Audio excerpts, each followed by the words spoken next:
باشه به درد نمیخوره. جایی میگه سنایی گر نیابی یار، یار خیش باش. در جهان هر مرد و کاری، مرد کار خیش باش. حس فانی میدهند و عشق فانی میخرند. زین دو جوی خشک بگذر، جویبار خیش باش.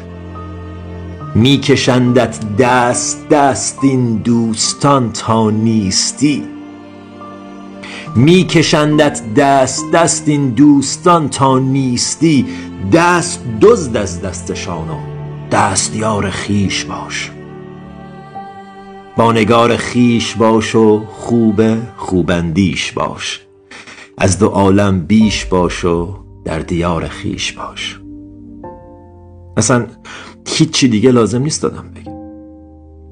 واقعا اقبال ما ایرانی هست که این کلام رو به فارسی میشنویم.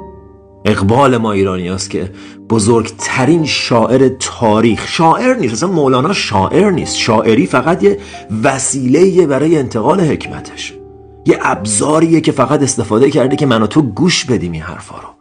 و این اشعار به زبان مادری ماست. چقدر اقبال بزرگیه، چقدر خوششانسیم. همه دردسرایی که به این واسطه کشیدیم میارزید به این که مولانا رو به زبان مادری گوش بدیم. مگه میشه این شعر رو ترجمه کرد؟ حس فانی میدهند و عشق فانی میخرند.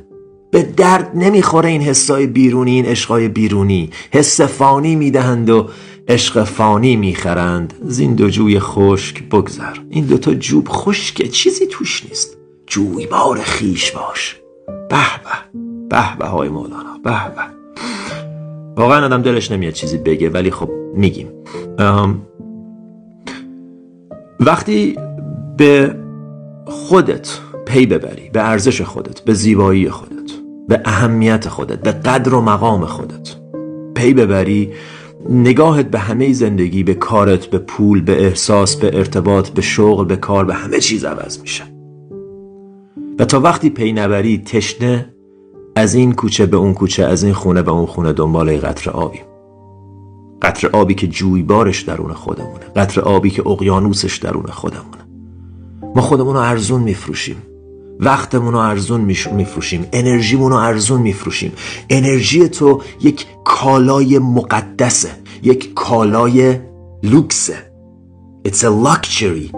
انرژی تو یه کالایی نیست که دم دست افتاده باشه، یه ذره با این بگذرونی، یه ذره با اون بگذرونی، یه ذره پای تلویزیون وقت بگذرونی، یه 4 ساعت تو اینستاگرام باشی، بعد برید با آدمای بیخود وقت بگذرونی، فکرای بیخود بکنی.